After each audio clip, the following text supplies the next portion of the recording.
Mais le respect de la femme est tellement important en islam que Dieu a rappelé dans le Coran.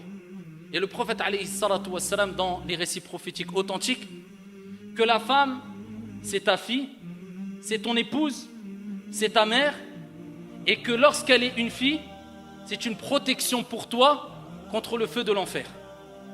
Lorsque c'est ton épouse, eh bien c'est elle qui va faire de toi un croyant parmi les croyants à la fois la plus complète et parfaite. Et lorsqu'elle est ta mère, c'est ton paradis. Lorsqu'elle est ta fille, c'est une protection pour toi contre le feu de l'enfer. La preuve rapportée par l'imam al-Bukhari. Le prophète alayhi afdalus salati wa askat taslim a dit dans le sens: toute personne à qui Allah tabaraka wa ta'ala a confié la responsabilité d'avoir des filles et qu'il les éduque en se comportant de la meilleure des manières avec elles, en se comportant bien avec elles, avec douceur, elles seront une protection, un bouclier contre le feu de l'enfer.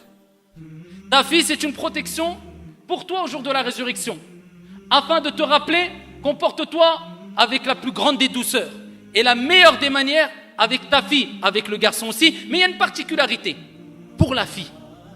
Lorsqu'elle est ton épouse, rapporté par l'imam at-Tirmidhi, bisanadin Hassan, le prophète alayhi salatu wassalam a dit: akmalul mu'minina imanan ahsanuhum khuluqa. Les croyants qui ont la foi la plus complète, ce sont celles et ceux qui ont les meilleurs comportements, les plus hautes moralités. Et les meilleurs d'entre vous, c'est comme si le prophète nous disait: ceux qui ont les meilleurs comportements, et les meilleurs d'entre vous sont ceux qui sont les meilleurs envers les épouses. Ton épouse fera de toi un croyant parmi les croyants à la foi la plus complète. Et lorsqu'elle est ta mère, la femme, eh bien le prophète alayhi salatu wassalam nous dit, dans le hadith rapporté par An-Nasa'i, il dit à un compagnon: ilzamha fa innal jannah tahta aqdamiha. Accroche-toi à elle, reste auprès d'elle, ta mère, car le paradis est sous les pieds de ta mère. Et dans un autre récit prophétique rapporté par l'imam al-Bukhari, un compagnon a interrogé le prophète alayhi salatu wassalam et il dit: ô messager d'Allah, quelle est la personne qui mérite le plus ma compagnie? Et le prophète alayhi salatu wassalam de lui répondre: ummuk, ta mère. Il dit: et ensuite? Et le prophète répète une deuxième fois: ummuk, ta mère. Et il dit: et ensuite? Le prophète alayhi salatu wassalam répète une troisième fois: ummuk, ta mère. Il dit: et ensuite? Et seulement à ce moment-là, le prophète alayhi salatu wassalam dit: abouk, ton père. Cela ne veut pas dire que le père n'est pas à respecter, tout être humain est à respecter. Mais il y a des particularités, et même pour le père.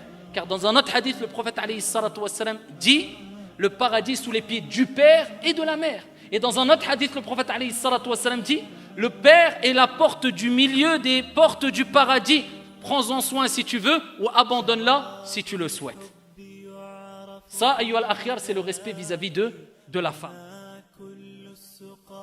له بساقي شراب